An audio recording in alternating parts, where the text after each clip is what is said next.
Hi welcome back.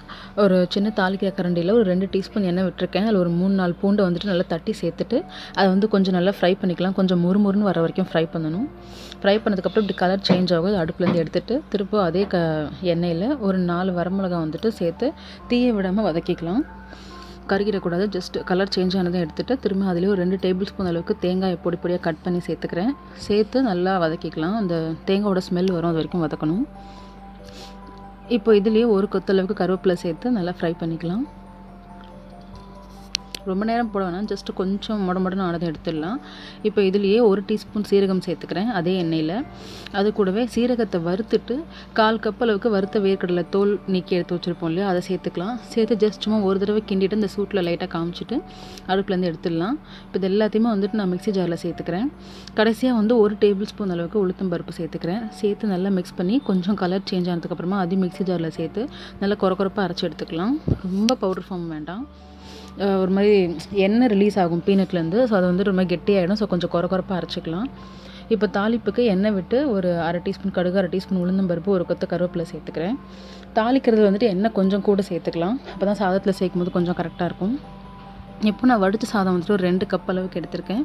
அதில் நம்ம அரைச்சி வச்சுருக்கோம் இல்லையா இந்த வேர்க்கடலை பொடி, அதையும் இந்த தாளிப்பையும் சேர்த்துக்கலாம்.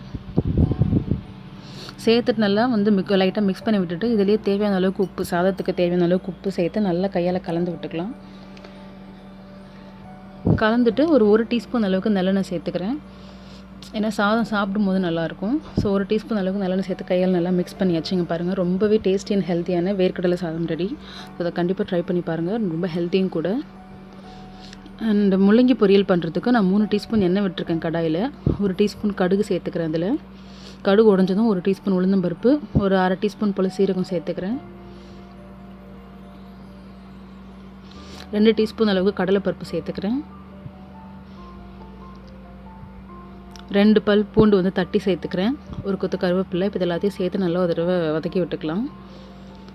எல்லாம் நல்லா வதங்கினதுக்கப்புறமா 1 கப் அளவுக்கு முள்ளங்கியை வந்துட்டு கொஞ்சம் ரஃப்பாக சாப் பண்ணி வச்சுருக்கேன், க்யூபாக சாப் பண்ணி வச்சுருக்கேன். அதை வந்துட்டு ஒரு 3-4 நிமிஷம் நல்லா வதக்கிக்கலாம். ஒரு 3-4 நிமிஷம் மூடி போட்டு நல்லா வேக விட்டதுக்கு அப்புறமா இதில் வந்துட்டு உப்பும் ஒரு 1/4 டீஸ்பூன் மஞ்சள் பொடியும் சேர்த்துக்கிறேன். சேர்த்துட்டு கலந்து ஒரு 2-3 நிமிஷத்துக்கு அப்படியே மூடி போட்டு வேக வச்சுக்கலாம். கொஞ்சம் நேரம் கழித்து ஒரு 1/2 கப் அளவுக்கு தண்ணி சேர்த்துக்கிறேன். 1/2 கப் தண்ணி சேர்த்து இந்த தண்ணி வத்துற வரைக்கும் இதை நல்லா வேக வச்சுக்கலாம். இப்போ தண்ணி எல்லாம் வற்றி முள்ளங்கி கொஞ்சம் சாஃப்ட் ஆகிடுச்சு. இப்போ இதில் வந்து 2 டீஸ்பூன் அளவுக்கு குழம்பு மிளகாத்தூள் சேர்த்துக்கிறேன். சேர்த்துட்டு இல்லைனா சாம்பார் பொடி எது இருக்கோ அதை சேர்த்து நல்லா கலந்து அப்படியே ஓப்பன்லேயே வந்துட்டு கொஞ்சம் நேரத்துக்கு இந்த பச்சை வாசனை போகிற வரைக்கும் வேக வச்சுக்கலாம். இது கூடவே கொஞ்சமாக உப்பு சேர்த்து டேஸ்ட் அட்ஜஸ்ட் பண்ணணும். ஏன்னா பொடி சேர்த்ததுக்கப்புறம் கொஞ்சம் பிளாண்டாக இருக்கும். ஸோ உப்பு சேர்த்திங்கன்னா டேஸ்ட் கரெக்டாகிடும். இது வந்துட்டு பச்சை வாசனைலாம் போய் ஒரு 3-4 நிமிஷத்துக்கு அப்புறம் பார்த்திங்கன்னா தனித்தனியாக வந்திருக்கும் முள்ளங்கி. இந்த ஸ்டேஜில் அடுப்பு ஆஃப் பண்ணி எடுத்துக்கலாம். ஸோ முள்ளங்கி பொரியல், வேர்க்கடலை பொடி சாதம், இதோட 2தோட காம்பினேஷனுமே அவ்வளோ நல்லாயிருக்கும். டேஸ்ட் சூப்பராக இருக்கும். அண்ட் இது கூடவே அந்த காரத்தை கொஞ்சம் சரி பண்ணுறதுக்கு கொஞ்சமாக வெள்ளரிக்காய் வச்சு சர்வ் பண்ண வேண்டியது தான். ரொம்பவே ஈஸியான லஞ்ச் பிளேட் ரெசிபி. ஸோ கண்டிப்பாக ட்ரை பண்ணி பாருங்கள். தேங்க்ஸ் ஃபார் வாட்சிங்.